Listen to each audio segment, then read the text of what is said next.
Sawitin natin ang hindi ka nagkulang.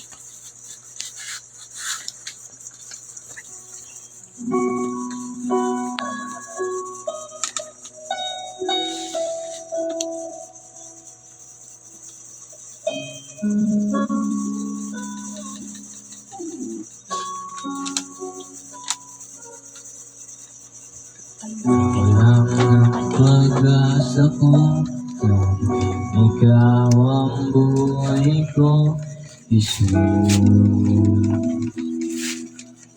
Kahit ako'y nangangamba, basta't ikaw ang kasama, panatag na.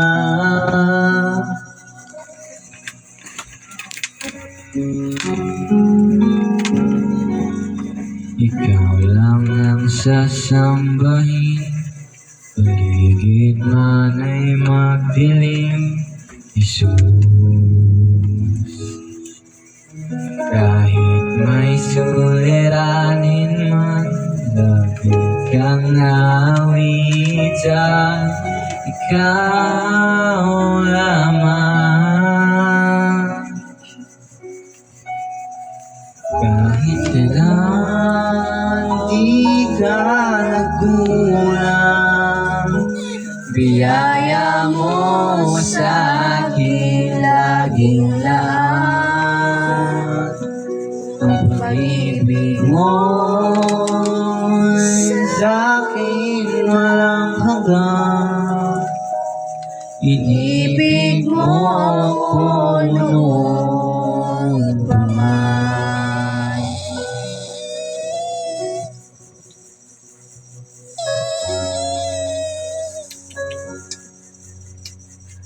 Ikaw lang ang sasambahin, paligid man ay magdilim, Jesus. Kahit may suliranin man, lagi kang awitan, ikaw lamang.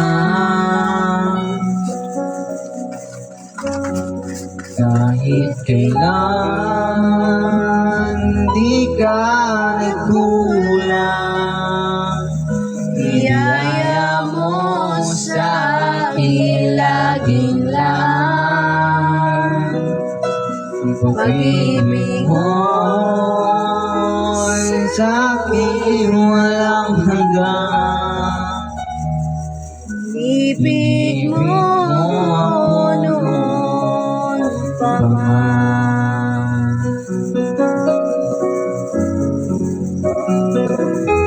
Kung nakilak kang tapat sa dalangin ko, ako'y Ibig mo kahit ako ay ganito. Walang katapusan ang pagmamahal mo. Walang pinipili ang puso mo. Kahit kailan di ka nagkulang, Biyaya mo sa akin laging lahat. ang pag-ibig mo sa akin walang hanggan. Inibig mo ako noon pa man. At tayo ay manalangin. Lord, salamat Lord sa mga binibigay niyo sa amin na biyaya Lord, at salamat din Lord na salamat kami ngayon Lord na araw na linggo Lord. Salamat Lord na nakapagsamba kami Lord, at unang-una sa lahat Lord, salamat Lord na iniingatan niyo kami Lord. Sana Lord magpatuloy pa rin kami Lord sa mga ganitong gawain Lord. Huwag niyo po kaming pababayaan Lord. Nalaman po Lord. Lord Jesus Christ. Amen. Amen. Patotoo ma. Patotoo.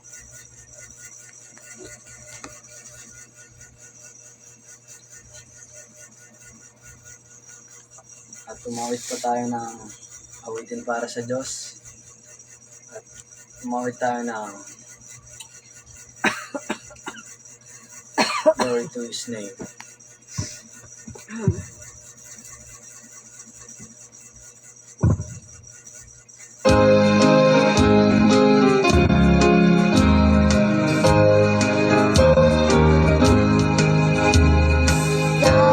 The cross where my Savior died.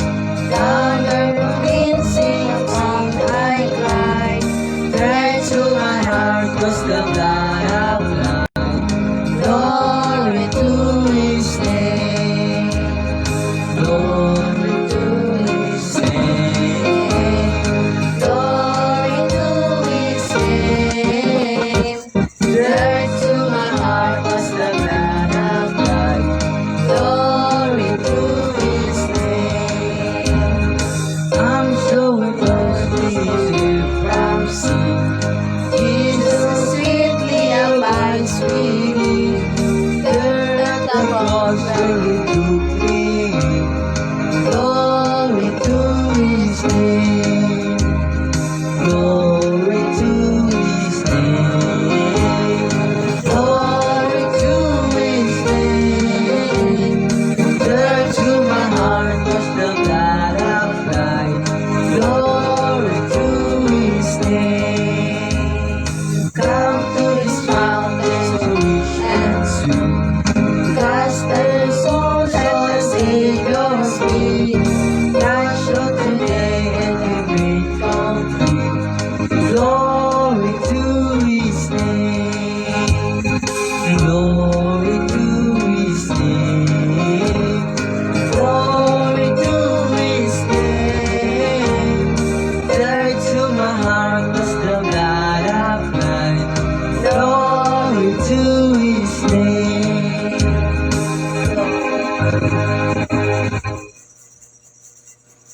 At awitan pa natin ang standing on the promises of God.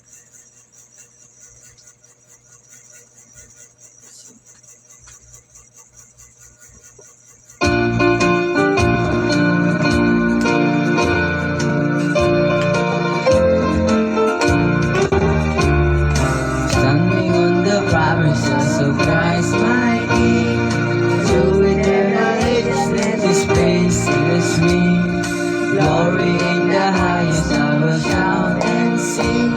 Standing on the promises of God. Standing, standing, standing on the promises of God, I say. Standing, standing, I'm standing on the promises of God. Standing on the promises that will not fail. When the heart starts of God By the living word of God I shall prevail. standing on the promises Promises of God. Standing, standing, standing on the promises of God, I sing. Standing, standing, standing on the promises of God. Standing on the promises of God, praising in the moment to the Spirit song. Resting in my Savior as my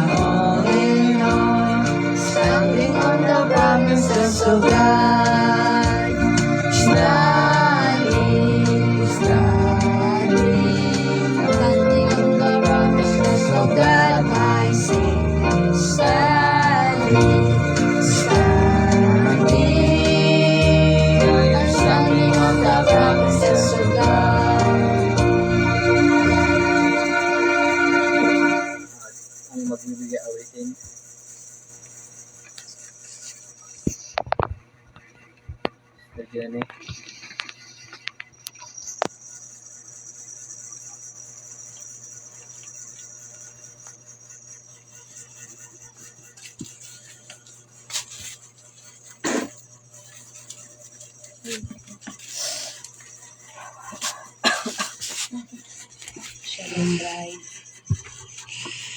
Una sa lahat, nais kong pasalamatan ng Panginoon sa kadakilaan sa aming buhay na hindi niya kami pinabayaan. Nais ko rin patotoo kasi kagabi ay nagkaroon ako ng isang batay sa panaginip na ginugulo ako ng sektan. Naniniwala ako na ang Lord ay hindi niya ito pabayaan. Kasi sa panaginip ko na nire-review ko siya, tapos talagang pinapakita niya na tinatawanan niya. Ngunit hindi pa rin siya nagtagumpay. Sabi nga niya, brother Norton sa akin nung kasi ginising niya ako, tapos pagising niya sa akin, hindi mo rin niya ako pinatulog. Sabi niya, kailangan labanan ko yun. Kailangan wag ako maging mahina kasi kapag mahina ka, doon ko tataloy ng Satan. Pero ang bride kasi talagang hindi siya natalo ng Satan kahit kailan. Powerless siya pagdating sa bride. Kaya napapasalamat ako sa Panginoon na hindi niya ako pinabayaan. Although may battle, nandiyan si Satan ang gugulo pero powerless siya pagdating sa ating Panginoon. Bilang pasasalamat, nais namin mag-ali ng awitin na I sing praises to your name.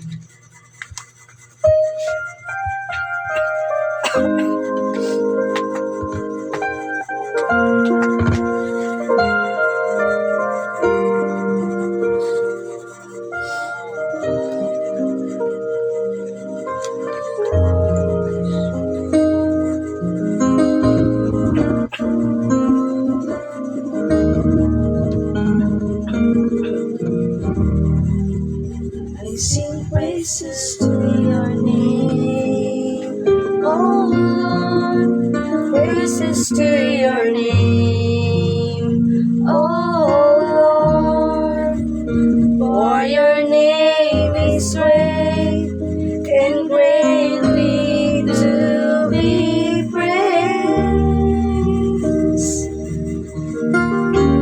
I sing praises to your name, oh Lord, praises to your name, oh Lord, for your name is great and greatly to be praised.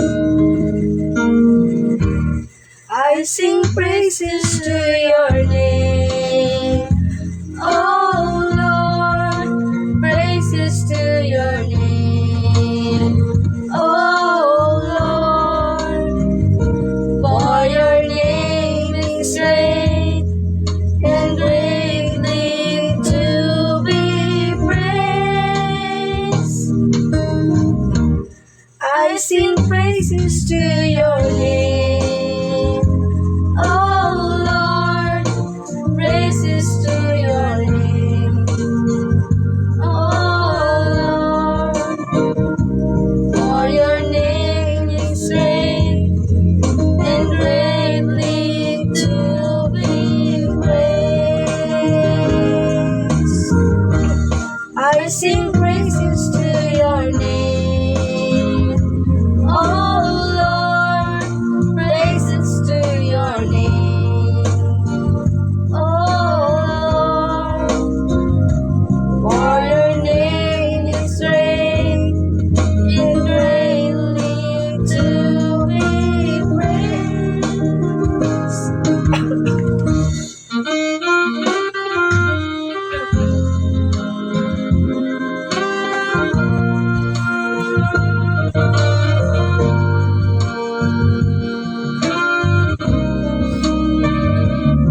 tayo ng huling awitin para sa ating Panginoon at awitin natin ang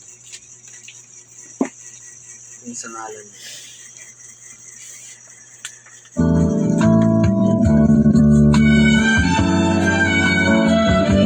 Magsama-sama, pinupuri ka sa aming pagsamba,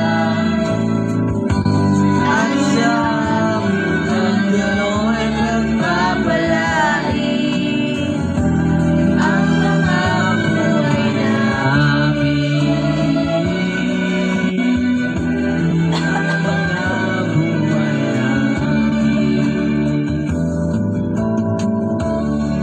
sa ngalan mong kabilang sama-sama, pinupuri ka sa aming pagsamba, at sa aming pagdaloy pagpapalain ang mga buhay namin, O Diyos, ang mga buhay namin. Ibig ng Diyos ay di magmamaling, biyaya niya ay di magwawakas, at ito'y laging bago bawat umaga. Katapatan mo, O Diyos, katapatan mo.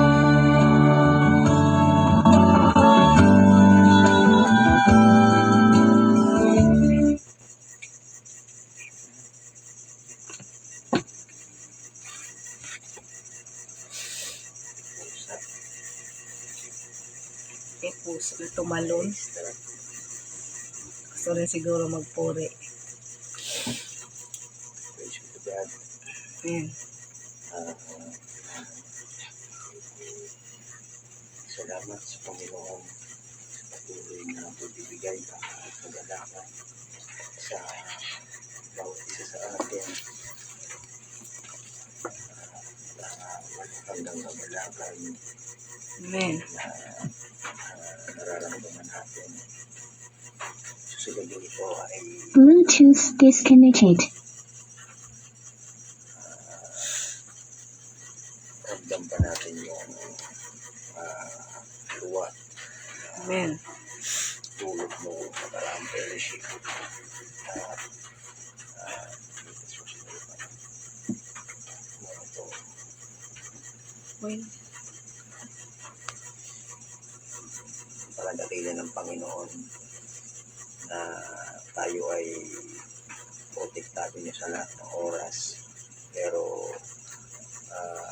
dalawang kalagayan pa rin natin na minsan ito yung kinakailangan na ma-realize na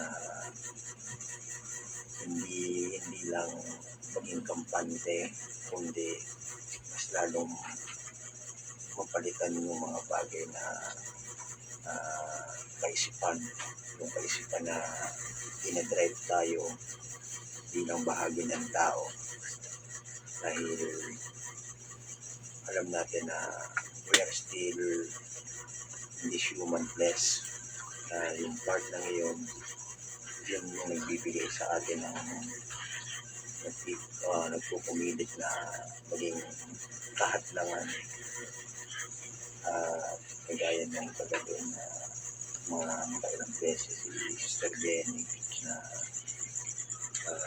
hindi nagugumpong pagtulog dahil pinatalaw siya ng mga hindi magandang panaginip, pero yung parang sa iba ay ang term is yung parang bangungot ba yun, pero sa pamamagitan ng authority yung to speak the word lang, and then definitely kaya mong pagtagumpayan at mawala yung lahat ng mga bagay na yan, dahil pag yung authority pinanghawakan mo, hindi mo na ito po pwedeng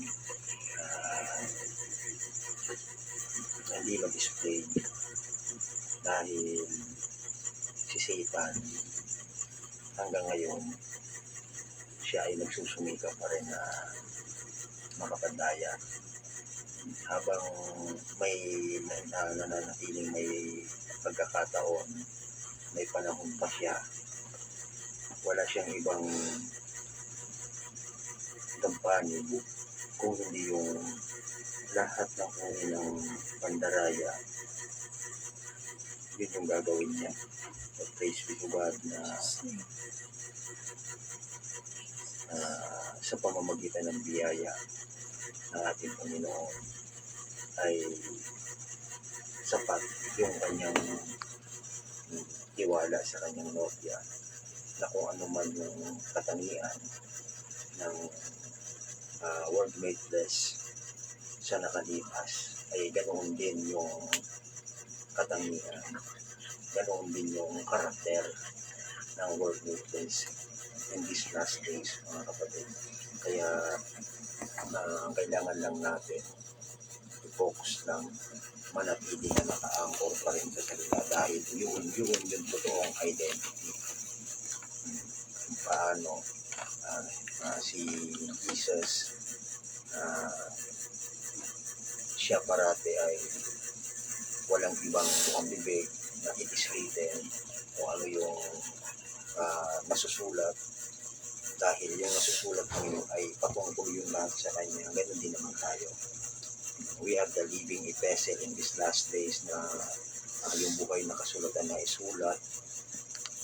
Hindi na kailangan letter for letter basahin, kundi the way na tayo ay nagmamanifest kung ano yung manifestation natin. Yun yung living word. Yun yung living epistle in these last days, mga kapatid, sa pamamagitan ng bride of Christ. Kaya walang parte na tayo ay walang bahagi na tayo ay pwedeng madaya at yung lahat ng mga bagay na nauukol bilang human part ay magtatagumpayan niya ng bride of Christ. Bakit? Tayo ay higit pa bilang isang tao. Amen. Hindi lang basta tao. Tayo ay kin of God. Tayo ay attributes ng ating Panginoon bilang isang kung ano yung kalagayan niya. Tayo ay worthless. So sa gabing ito ay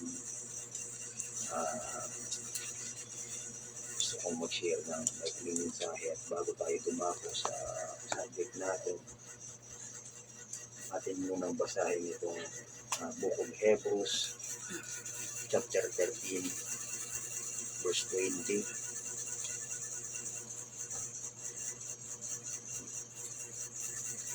Sabi dito sa verse 20, now the God of peace that brought again from the dead our Lord Jesus, that great shepherd of the sheep, through the blood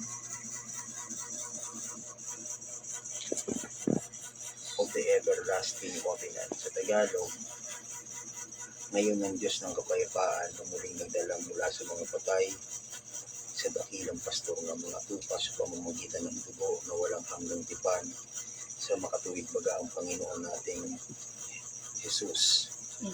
So, patuloy na ang Panginoon ang magdagsag ng papala sa pagkakabasa ng kanyang salita sa kanyang salita. So, praise be to God.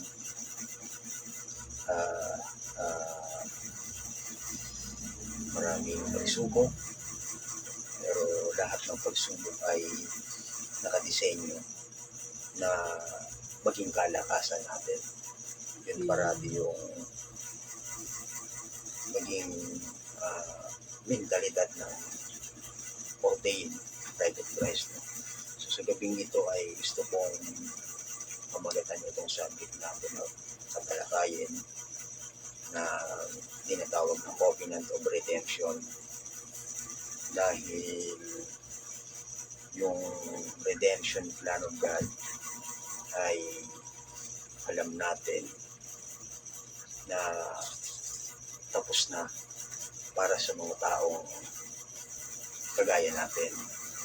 Pero yung literal na manifestation nito ay hanggang ngayon, pag sinabi kasi yung pagtubos, yung redemption,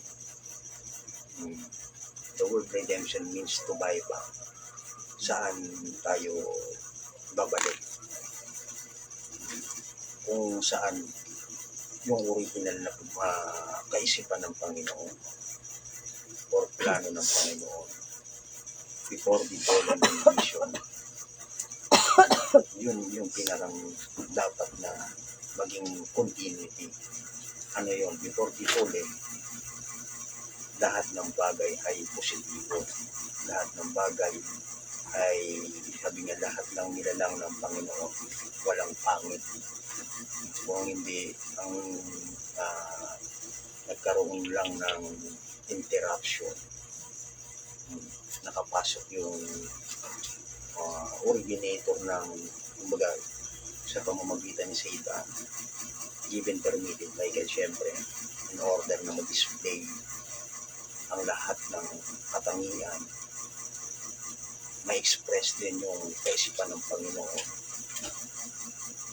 para yung kanyang sovereignty pa rin ang kanyang kaluwalhatian pa rin at the end of this history, at the end of this condition, ay siya pa rin ang madakila.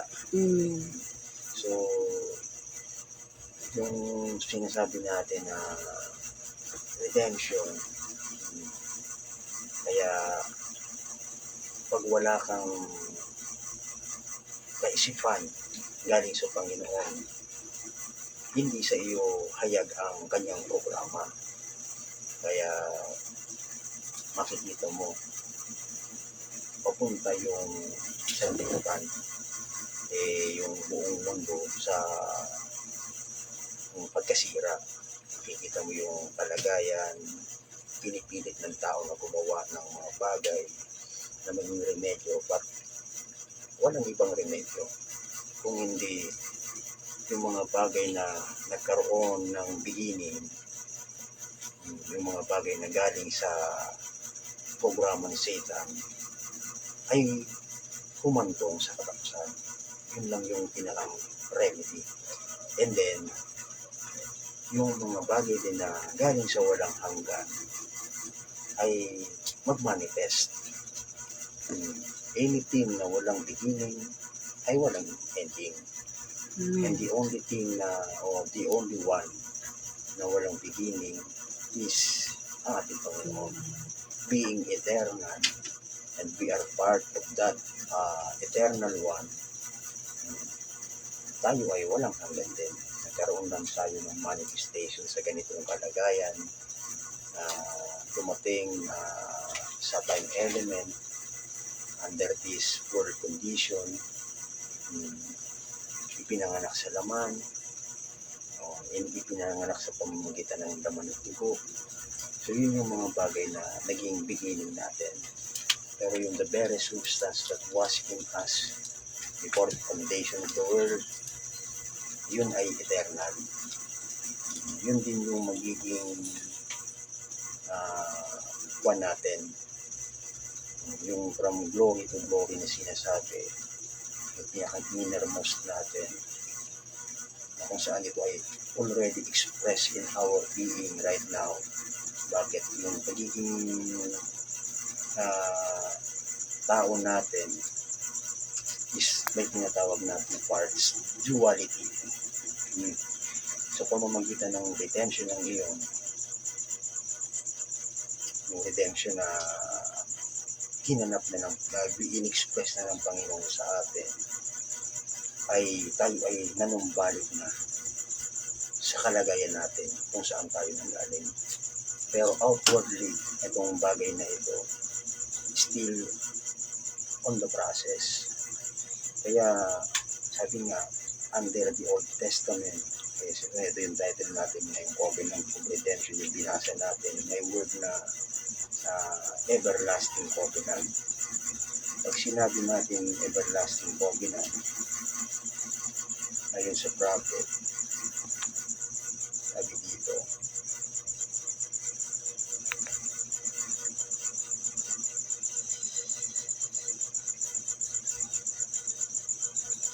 I was going to read it. It is called the everlasting covenant. The blood of Jesus Christ is called the everlasting covenant. Why wasn't it called eternal covenant? Because that it wouldn't be eternal. When we redeem, it's all over. Then it's an everlasting, which means certain amount of time. Ibig sabihin, yung word pala mga kapatid na everlasting sa yung word na eternal ay magkaiba. Pag sinabing everlasting ay may hangganan. Yung everlasting covenant, ang pinakanulo nun ay after ng redemption. Kaya nga yung word na redemption covenant, actually, yung tipan natin sa ating Panginoon, yung first covenant is conditional. Pag sinabing conditional, tinest ng Panginoon yung mga makita natin, mga maitinan, kagaya ni sa ilalim ng conditional covenant, yung mga dakilang katanyag na mga karakter sa Bible ay hindi pumasa. Mayroon Moses, mayroon mayroon tinatawag na si Abraham, our father in the faith. Pero nung sinubok siya, dumating yung part na wala pa rin talagang papantay sa nag-iisang kinsman reliever natin na ang ating Panginoon Jesus Cristo. Diba, Father of the faith, Abraham, pero dumating yung point na nagawa niyang magsinungaling in order to save his life. So under the conditional covenant, if that is the case, mga kapatid, walang magtatagumpay. Bakit? There is no one worthy and able para pagtagumpayan yung ganoong kasunduan. Ano sabi ng first covenant na ibinigay ng Panginoon? The day you eat thereof, that day you will die. Under the conditional covenant, kung gagawin mo yung isang bagay, ikaw yung gagawa, hindi ang ating Panginoon. So, after nung makita ng Panginoon na walang magtatagumpay ni isa man, ay nagkaroon ng pangalawang covenant. Ano yun? Pumasok yung tinatawag na unconditional covenant. Under the unconditional covenant, it is not us. Hindi ikaw, it is not me that doeth the works. It is not him that runneth, nor him that willeth. It is God that showeth mercy. So ang Panginoon lahat, hindi yung tao. Kaya makikita natin, matakalino, sabi ng Scripture, for all have seen and come short sa kaluwalhatian ng Panginoon. Pero, kung hindi mo magiging basihan under the conditional covenant, hindi tayo makakabalik. There is another way na ginawa ang ating Panginoon. And that covenant is unconditional. Sa pamamagitan ng sa papaanong paraan. At ang unconditional covenant, mga kapatid, binigay ng Panginoon kay Abraham and to his seed. Hindi yung seeds, no? Hindi plurality, hindi singular. It is the seed of Abraham. So we become a royal seed we are a royal seed of Abraham according to the promise. And the promise is hindi yung tinatawag natin na natural na seed of Abraham, hindi yung royal seed which is Christ. So, we become seed of Abraham sa pamamagitan ni Christ. Sa pamamagitan ng pagiging hindi ni Abraham na tinatawag na royal seed, tayo yun through Christ. Tayo ay unconditional. So yung word na ito mga kapatid, it's an everlasting, which means certain amount of time. Till time is out, there will be another one. When time runs out, we won't need no covenant. But until time runs out, we need the covenant. Madaling sabi pag sinabi mga kapatid na everlasting covenant, may hangganan yan. Pag natapos na yung redemption, doon magtatapos yung tinatawag natin everlasting covenant. God's blood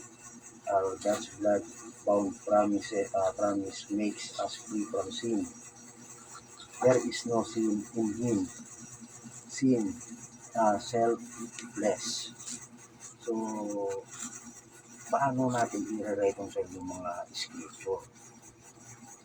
Definitely, si Satan bilang isang false accuser, yung kalagayan natin bilang isang natural man, tayo ay inaakusahan ng isang sinner. Diba? Sinner ka niya. Bakit? Yung first birth, because of our first birth, sa isang banda, kung yun yung titignan, talagang sinner ka. Pero it is not the real you eh. Kaya malinaw, it is not the person that comes predestinated eternally from God. Kaya no matter na ano man tingin mo dito, hindi ito talaga yung dapat mong tignan. Ang makikita mo kasi dito, parating makit. Yes. Walang ibang, parang pag tumingin ka sa flesh man, dadayain ka na sa Satan. Tingnan mo si Satan sa panahon ni Jesus. Anong sabi niya? Parating daw din si Satan if though he is son of God, kung daw ay anak ng Diyos. Alam niya yung kalagayan ng isang tao bilang nagugutom. Alam niya kung sino o pinagbubugahan niya kung sino yung kausap niya. Hindi actually kilala ni Satan eh. Kasi yung mga word niya kung ikaw, tinitempt niya eh. Pero naandun yung voice of the sun. Naandun yung tanda, fluid ng tanda. Yung nagpapatotoo kung sino yung kausap niya. Sa pamamagitan ng tanda ng yun, makikilala mo kung sino yung kausap mo. Pero still si Satan bilang alam naman natin na doubter, siya ay unbeliever, hindi siya kahit kailan maniniwala sa word. Parating niyang pipilitin na i-twist yung word. Kaya sabi niya, kung ikaw ay anak ng Diyos, kausap niya bilang isang tao. Ang itong mga patong ito ay gawin mo tinapay. Bilang tao, hindi mo kaya. Hindi mo mariresist yung hindi mo siya ma-overcome yung pagsubok ng gano'n. Kung tao wala. Pero definitely dahil hindi ka, you are more than a man. Ano sabi natin Panginoon? Hindi lang sa tinapay na bubuhay ang tao. Hindi sa bawat salita. Man shall not live by bread alone, but by every word that proceeded out of the mouth of God. Hindi yung tao lang. Spiritual na tao yun. Dalawang kalagayan. Hindi ka sumusuko si Satan. First one niya, scheme, yung nagpandarayan. Sinisita ko niyang humirit. Diba? Ganoon si Satan. Pero, ang living word, ang manifested word, mga kapatid,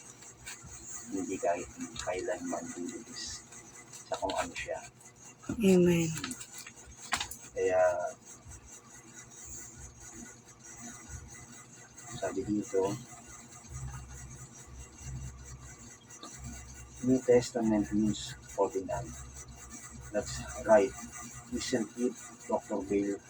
Testament means covenant. The New Testament means the new covenant. The Old Testament was default under the Lamb that the light would not come back on the believer.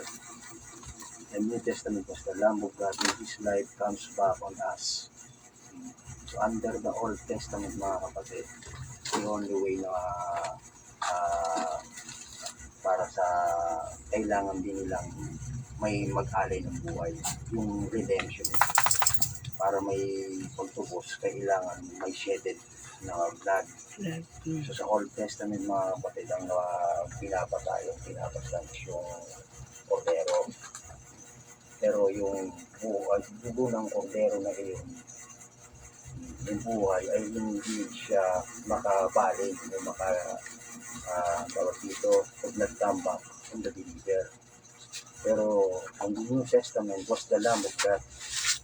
Pagdating ng New Testament, which is New Covenant, hindi na yung Paschal Lamb, kundi yung mismo Lamb of God. And His life comes back on us. After ma-shed yung blood ng ating Panginoon, and we know that the blood is, or the life is in the blood, so that life comes back. The blood is life in the New Testament. Comes back on life comes back on us. God's life. God is life in the New Testament. Life is from the blood of the Lamb, which means the New Testament, the New Covenant. Kaya, kung ang paniniwala ay walang mapapalitan, walang nag-substitute, walang buhay. Bakit? Yung originator ng first birth natin, sabi nga, yung panlabas hanggang panloob, ang manifestation, makikita mo talaga ay sa pamamagitan ng katangian ng unang kapanganakan. At sa pamamagitan ng unang kapanganakan, wala kang bagay na ipagmamalaki. So, your first birth is a mess. Kaya, kung walang mamamatay,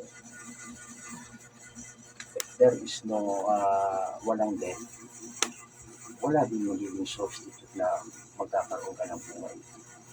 Ang law of life, ang law of redemption, kailangan may mag-alay ng buhay. So, sa ganoong papel, mga kapatid, yung mismong regeneration, yung new birth, is kinakailangan din may mamatay. At may namatay na para sa atin. Yung dugo ay ibinuhos. At nasa dugo yung buhay. At yung buhay na iyon ay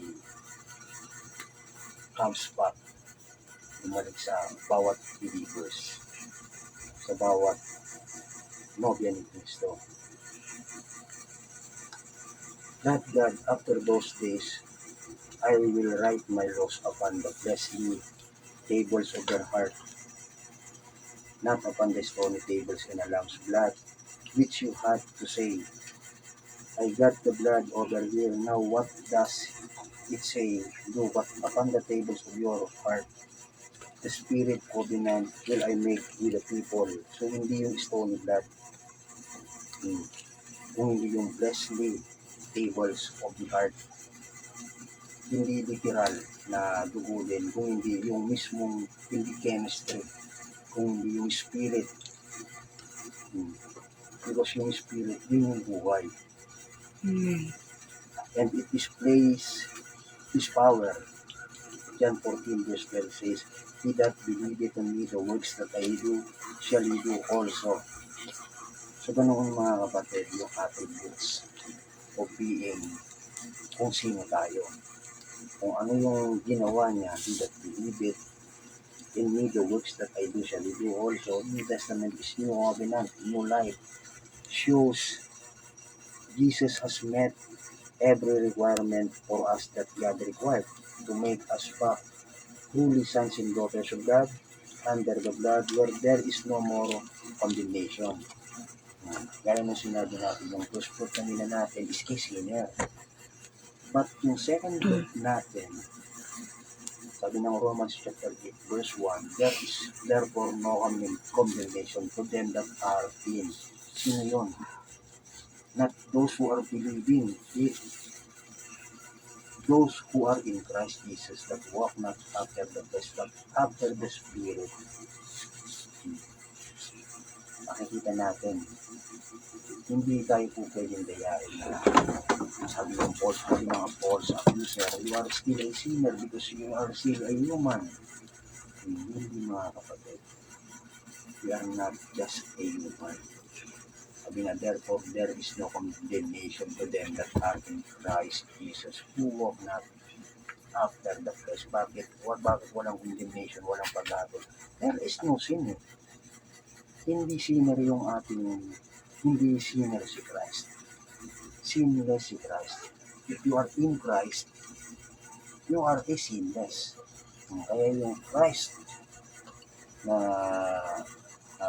anointed ones at the end time, hindi mo po pwedeng i-charge ng siya ay isang sinner. No condemnation that are in Christ Jesus. No more condemnation, free from sin, free from the cares of the world. No condemn, why? To them that have been by one Spirit baptized into one body. There the blood of the Lamb has been applied. The God of heaven has accepted you and you.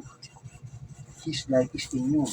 So hindi lang mga kapatid na ikaw ay binautismuhan and then naging bahagi ng katawan. Hindi tinanggap ka mismo ng Panginoon.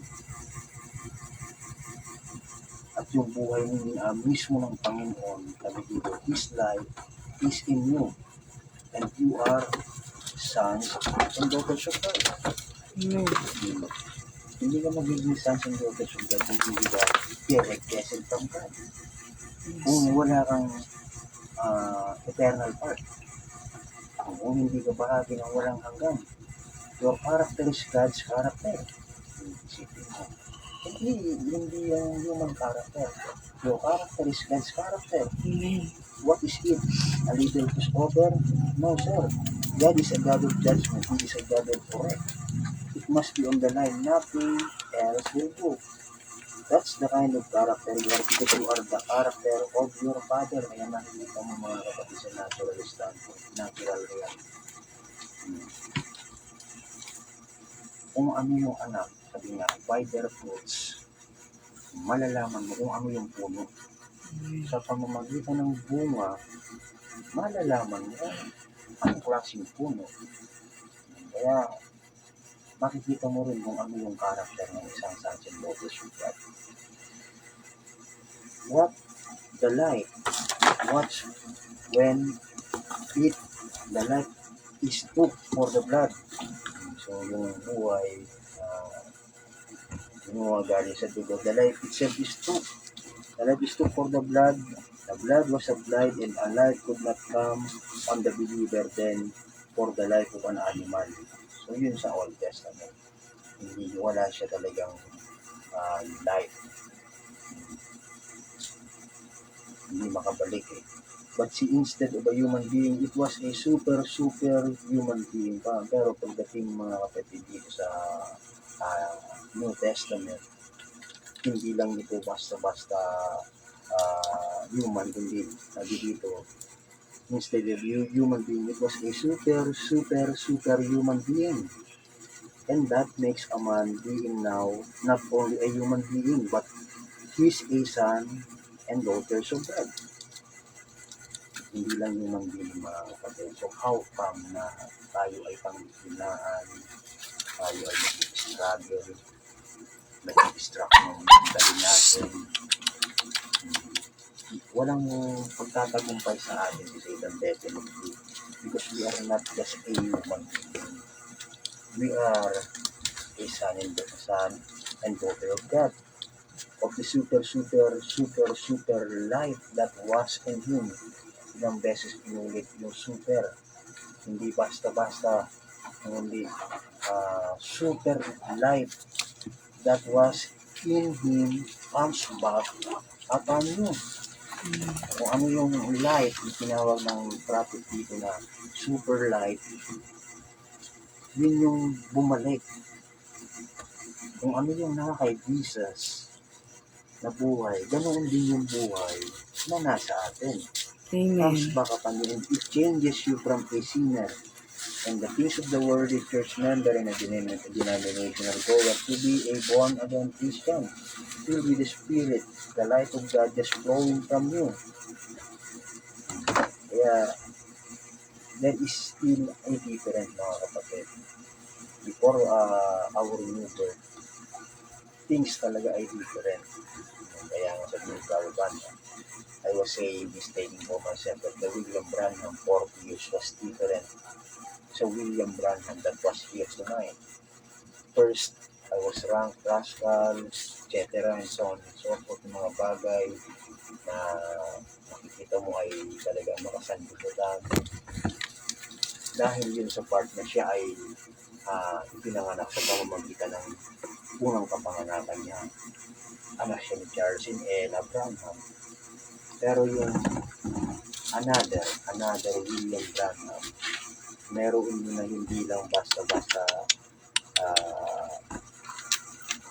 ordinaryong bagay lang. Kung hindi, down in them, there was another predestinated seed. And that seed is the predestinated seed of God. Gene of God. And that is the life of God. The very life of Christ. Amen. Kung ano yung life of Christ, ano ba yung life of Christ? Nakikita mo yung buhay ni Kristo. Yun yung word. Diba? That is in His word.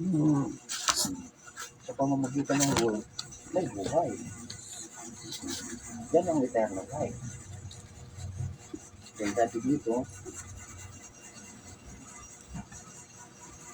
sa pamamagitan noon, I pass from death unto life. Note, therefore no condemnation at all. So, very clear. Iba yung dati. Ang dati kasi, kung hindi yung mamamatay, yung first part ng buhay mo, ay yun talaga, ay hindi mo po pwedeng i-redeem. Bakit? Ang beginning kasi noon, yung pinanggalingan kasi noon, yung author kasi noon, yung author itself, yun yung walang bahagi ang Panginoon. Sabi ng ating Panginoon kay Satan, wala akong bahagi sa iyo at wala ka din bahagi sa akin. Kaya hindi mo po pwedeng i-redeem yung bagay ng yon, yung first chapter, yung first book, first part. Kasi pag sinabing book, actually, tayo yung book ng iyon eh. Yung first book is yung expression ng first book mo. And then yung second, yung Lamb's Book of Life is yung book. Ano yun? Ito yung part na new birth mo. In one sense, you are in one self-same na tinatawag na aklat. Pero may dalawang bahagi. Ano yun? Yung first birth and then yung second birth mo. So first birth mo mga kapatid, hindi po pwede na hindi mamatay yun. Bakit pag hindi mo hindi namatay yun, walang naging substitute na life na galing sa ating Panginoon. Kaya parating under conditional pa rin yun. Bakit? Under the conditional covenant, bound by the law yun eh. Pero yung isang kalagayan, walang kondisyon. Wala din kasalanan. Paano magkakaroon ng condemnation kung walang kasalanan. Therefore, there is no condemnation to them that are in Christ Jesus, who walk not after the flesh, hindi dito, but after the Spirit of God. Remember, the covenant blood is not recognized without the token. Yung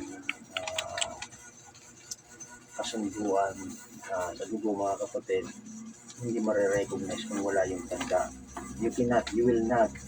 You say, I've been sanctified from things, that's not the token. Kahit na-sanctified ka, pakita mo man yung mga bagay na ikaw ay good looking sa mata ng tao, yung outward man mo ay perfect, parang sa paningin ng tao ay banal. Pero hindi pa rin, mga kapatid, sabi dito, I've been sanctified from the things, that's not the token. It's the Spirit. Is the token, the Spirit of Christ upon you. Hindi yung tanda, mga kapatid. Yung tanda, hindi yung Spirit ni Kristo na nasa inyo. Believe. Now look, the word assures us of the promise.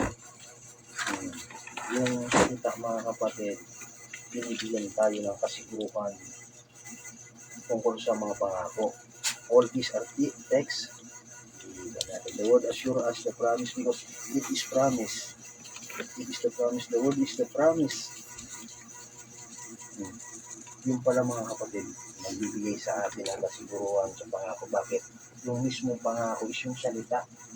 The word is the promise and the word is the God. Nakukuha nyo, ulitin natin. The word assures us of the promise. Hindi yung small letter ng word, kundi yung capital. Walang ibang word eh. Alam natin, pag sinabi capital na word, yung W, alam natin kung sino ang tinutukoy. The word is the promise and the word is the God. And the word is ours. So, asan ngayon yung kalagayan na ganoon? Yung salita at yung salita ng yun ay Diyos. At yung Diyos ng iyon na walang iba kundi sa pamamagitan ng salita ay sa atin. And we become the Word. Tayo na mismo maging Word. The Word becomes us. That is why yung sabi ng Scripture, if ye abide in me and my word in you, then see, it just becomes one great big family. So we are made na maging salita. Bawat bahagi natin. Para tayo ay maging isang one big family. It assures us because why? It's part of us. It becomes part of us, assures us the promise. So, napakahalaga na makita mo na bahagi ka ng capital word na tinatawag. Hindi lang na sasabihin mo na one ka lang, ganito ka lang, dahil bahagi ka ay limited ka lang. Hindi. Sa pamamagitan ng bawat isa sa atin, hindi isang individual lang, mga kapatid. You cannot blame it alone. Kundi sa pamamagitan ng complete body of Christ. That makes us the entire big family na salita, mga kapatid, na walang iba. Yun yung kalagayan ng ating Panginoon. So all obedience to the word which is Christ brings you into Christ. And all is in you. Lahat yung nasa atin. Walang contradiction. So sa kalagayan natin, mga kapatid, na makikita natin malinaw. Although na may part pa rin, yung parati natin binabalance eh. Kasi mahirap na maging extreme. Yung yung extreme, we are not saying na yung kung anong paniniwala natin ay ibababa natin. Kung hindi, may mga bagay, let's say, promise ng ating Panginoon ay magiging advance. Extremeness yun. Sabihin natin na wala na tayong hinihintay, we are already raptured, hindi pa rin din pwede. Yung mga part na napapanahon yung pinag-uusapan natin, ano yun, yung iwagan ng paggatos. Pero still, yet to come yung mga bagay na ipinangako sa atin. Kaya nga nabanggit dito, the word assures you the promise. So, kailangan mo munang i-recognize yung mensahe sa kapanahunan. Know your day and its message. And that day is this. Ito yung day na yun. This is that day, mga kapatid. And yung message na ngayon, walang ibang message para sa kapanahon na ito is yung manifestation, the very manifestation ng Panginoon na nasa atin. We are not so excited sa mga bagay na darating. Bakit? It assures us na already binigyan na tayo ng kasiguruhan, whether we like it or not, darating at darating yan. We all know lang na mga bagay na yan habang tayo ay papunta sa mga pangako ng Panginoon, ay patuloy tayong nagre-reduce. Sabi nga dito, when death knocks at the door, it has no hold, not at all. Why? It's just stepping out of here into there. Isipin mo, how come na masasabi natin na wala na tayong hinihintay? Part of yung outer part natin is still nakakaranas pa ng ganito. Di ba? May kamatayan sa natural, hindi sa spiritual, dahil alam natin yung kalagayan natin sa spiritual. Pero yung kamatayan ng yun, hindi rin sa atin hindi tayo malilimitahan. Bakit? Sabi nga, ito ay isang klaradong hakbang lang para tayo ay makaalis sa ganitong kalagayan. Age means not a thing. Even yung old age, sabi dito, age means not a thing. You don't pass from age. You're in eternity. Ano yun? Very real yun. Hindi yung person. Kaya, yung age, not a thing sa iyo. You are already past sa age ng kalagayan. You're in eternity because you're in Him. He is eternal. Don't mean a thing. Whether you are young, old, middle age, or whatever you are, pretty, ugly, short, fat, it don't matter. It doesn't. Walang problema kung ano man yung kalagayan na nakikita ng tao. Basically, ganun na talaga ang kalagayan lang yan eh. Nakikiayon tayo sa kung ano yung kalagayan ng panlabas. Pero yung sa kalagayan natin, you don't go around and all these other things. You done pass from that. You're dead.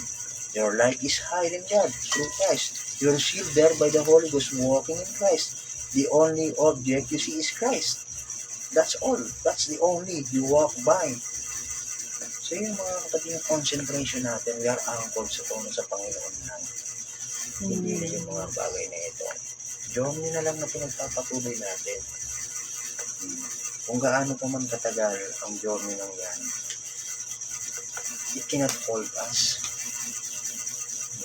At nga, ano man yung sabihin nila na tayo ay left behind, isipin mo yung proclamation nila na yung resurrection, yung from first watch hanggang 7th watch, already na daw na tapos na. Asan yung evidence na tapos na yun? Kung walang ebidensya, sa madaling sabi, ito ay man-made lang, nakaisipan. Hindi ito thus saith the Lord. Bakit pag sinabi ng Panginoon, pag sinabi ng thus saith the Lord, mga kapatid, it come into existence. Kung sinabi ng Panginoon na let there be, ang interpretation ng kanyang salita, may manifestation, may kaganapan. Pag sinabi mo naman na waitage is over, tumagin na ang Panginoon, bakit patuloy pa rin na kung ano yung kalagayan ng isang simpleng unbeliever o mga unbeliever na tao ay ganun pa rin yung kalagayan nila.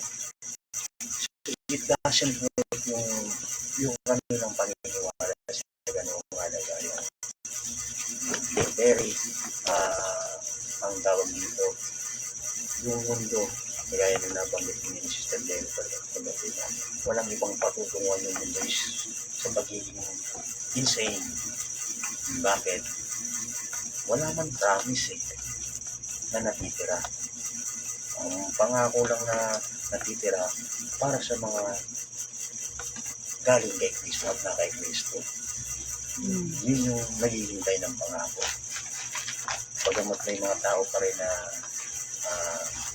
patuloy din na umaasa, pero for sure, kung hindi klarado sa iyo kung paano at kung sino yung nangako, worthless. Walang kabuluhan. Sa madaling sabi, napakapalad natin. Lahat ng bagay na ito ay dinihayan. Yung everlasting covenant na tinutukoy natin, may hangganan. Yung redemption na tinutukoy natin, bagamat sinasabi natin na tapos na, bakit? Sinalita na ng Panginoon. Kaya nga may mga part nito, to the finish, nang sabihin ng prophet na he is no longer a mediator. Hindi na siya, he is no longer a lamb. He is now a lion. Sa isang part, mga kapatid, tama. Bakit? Ano yung kapangyarihan ng isang lion? The very word lion means a king. Kingship. Meron na siyang paghahari din sa isang parta. Bakit? Sa mga previous na aralin na pinaliwanag natin, nasa ang antas na ba yung kalagayan natin? We are already in the third pool. What is the third pool? Nire-reveal na ng Panginoon yung kanyang revealing the word. At sino yung word ng yun? Bahagi tayo ng isang, ito ay pag sinabing word, hindi lang yung word sa nakalipas. Hindi rin yung word sa hinaharap. Kung hindi yung tinatawag natin kanina na it is a one big family. Ano yung pamilya? Pamilya ng makalangit na pamilya. Makalangit na binubuo ng buong katawan ng Kristo. Kaya sinasabi natin isang malaking buong pamilya. Hindi yung sinasabi na yung Diyos ang nakalipas. Paano lang yun? Kwento na lang yun. Kapag hindi mo na-recognize yung Diyos sa kasalukuyan. So very clear. Sabihin mo natin na He is no longer a lamb. He is a lion ng mga kapatid. Pero sa isang part na nanatili pa rin na ginagather pa rin ng Panginoon yung mga redeemable subject. Pero spiritually speaking, na-express na talaga yung kanyang sarili sa pamamagitan ng kanyang katawan. Na andito na rin siya sa pamamagitan ng modla.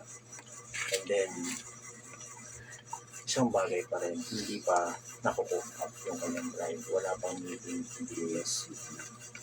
Yun yung last. And then, walang ibang remedyo. Yung pinakang finality. So, linawin natin na pag sinabing redemption, may proseso yan, pero sa part natin, tayo ay naibalik na. Saan? Ano yung word na redemption means to bring back or buy back. Ano yung binalik sa atin? Yung nawala. Ano yun yung kalagayang eternal? Asa na yun? Kaya nga God sends down your representation. Yun yung nawala sa iyo. Nagkaroon ka ng amnesia, parang inihalin tulad sa isang manok, yung agila, pinalilin, pero hindi ka talaga totoong manok. Kaya ito din mga kapatid, dumaan din sa proseso na like yung eagle na liliman sa manok, di ba ito dumaan din sa natural fruit eh. Pero mayroong awaiting time. nung na-awaken yung real you, you are already resurrected in this kind of condition. Hindi na worldly. Iba na yung atmosphere. Hindi ka na nagkukup ng mga bagay ng mga tungkol sa lipat na bus. Wala na yung focus mo sa mga natural, kundi more on, nakaangko na sa spiritual. Pag sinabing redemption, mga kapatid, with not the Holy Spirit, therefore we are sealed until the day of redemption. No? We are already sealed by the Holy Ghost. Finish na yan. Naselyuan na eh. Kailangan mo na lang ng translation. Ano yun? This vile body, this mortal vile body, will put on immortality sa pamamagitan ng quickening power na naandyan sa iyo. Yun din yung magdadala sa iyo sa ganung kalagayan. We are now changing from glory to glory. Kaya, hindi makikita ng mga tao na hindi talaga inassure yung promise sa kanila. And then sabi dito, but in this case, the royal seed, all predestinated to eternal life, the royal seed of Abraham, they believe that word. I don't care what comes or goes, how much they love, who says they love, or the other, they are ordained to eternal life. And she goes right straight back. Her and her lover, Christ is one. So, ibang part naman ito, mga kapatid. Kasi yung kanina may binasa tayong quote na gusto kong tingnan yung word na everlasting covenant. Pero dito, sa pagpapatuloy, sabi dito, her and her lover, Christ is one. Sino yung her? Yung bride of Christ. Walang ibang lover kundi si Christ. Bride and Christ are one. The life, the spirit, that's in Christ, is in the church. So, hindi mo talaga po pwedeng hindi gawin parehas. Pantay. Bakit? Kung ano yung spirit na kay Kristo, the same spirit, ganun din si Kristo din mismo yung nasa iyo. Bukod nun, mga kapatid, sabi dito, her and your lover Christ is one, the life, the spirit that's in Christ, hindi lang yung one, yung spirit and life. Isa yan eh. It's the same na nasa church or nasa bride. That's their eternal covenant.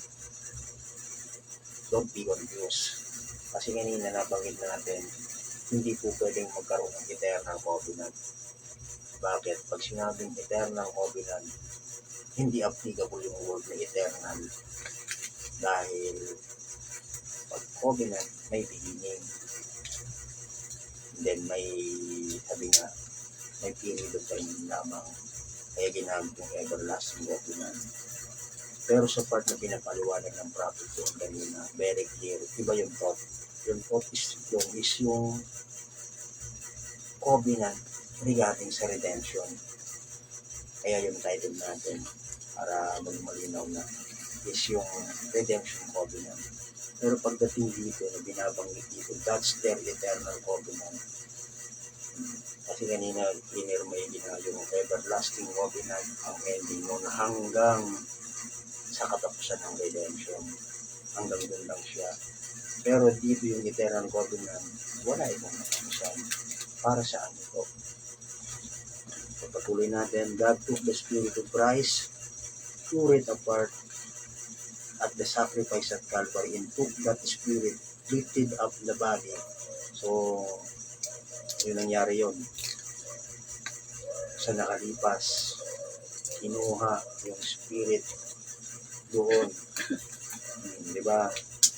Tinuro it apart at the sacrifice at Calvary, and took that Spirit, tapos then yung body lifted up and sit keep on the right hand of the throne of God and majesty on high. Thus everything is heaven is controlled by Him, and that the Spirit that was upon Him. So, yung Espiritu lang yun, yung nasa ating Panginoon. Asa na ngayon yun? Eto, come back. So, same Spirit na naandun kay Christ, na tinuro up yung katawan, iniangat sa right hand of majesty para ang lahat ng mga bagay na makalangit ay nasa kanyang control. Tapos, yung Espiritu ng yon ay asa na. The same Spirit, that Spirit was upon Him, come back. The same Spirit, not another Spirit.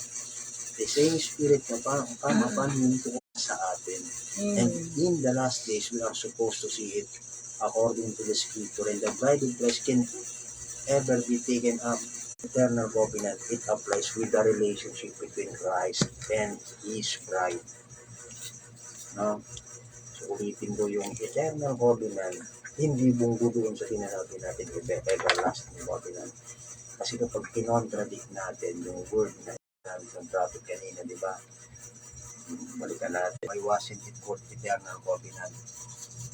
Bakit anya hindi ito tinawag na eternal covenant? Ano yun? Yung tungkol sa redemption covenant ng Revelation Hebrews chapter 13 verse 10. Hindi yung eternal covenant, kundi everlasting covenant. Bakit anya hindi tinawag na eternal covenant? Dahil yun ay patungkol sa redemption. Yung redemption, mga kapatid, may katapusan. Pero itong last part na binasa natin na quote, ang ginamit, sabi nga natin kanina, ulitin natin yung part, and she goes right straight back. Her and her lover, Christ is one. The light, the Spirit that's in Christ is in the church. That's their eternal covenant. After the redemption, yun yung kalagayan. Walang iba yun yung covenant ng Panginoon sa kanya, bride of Christ. Ibig sabihin, our relationship to our bridegroom. Pag sinabing relationship natin sa ating bridegroom, being one, and that is eternal. Amen. And that is the covenant that God and man, that God and His bride, or Christ and His bride, yun yung kanilang covenant, yung relationship, eternal covenant. We came from God, we go back to God. Kung saan tayo nanggaling, because tayo ay galing sa Kanya, para sa Kanya, at sa Kanya. Yun yung eternal na covenant. So, hindi contradict yung mga kapatid. May dalawang bahagi. Hindi yung tinatawag kong conditional and unconditional. Kung hindi yung first part, ginamit yung everlasting covenant pertaining sa redemption. Yung everlasting covenant. That is the redemption covenant. Sa pamamagitan noon, tayo ay pinamanumbalik ng Panginoon unconditionally, not by the will of man, kung hindi sa pamamagitan ng pagtatalaga ng Panginoon. And then afterwards, our relationship sa ating Panginoon bilang bride of Christ. Ano yung sabi niya? Pagtatapos, ulitin ko yung part na ito. The royal seed of Abraham, they believe that word. I don't care what comes or goes, how much they love, who say this, that, or the other. They are ordained to eternal life. And she goes right straight back. Her and her lover. Right straight back. Siya at ang kanyang lover. Ibig sabihin, ang nobya at si Kristo. Then pagpatuloy natin, Christ is one. The life, the spirit that's in Christ is in the church. That's their eternal covenant. So, napakalinaw. Walang confusion. Pero kapag wala kang unawa, ibig sabihin wala kang new birth at pinaka-plain na pananalita, hindi mo maiintindihan ang ganitong mga hiwaga na nauukol para lamang sa nakatalaga. So walang hanggan. So God bless you all. At dito na tayo nagtatapos.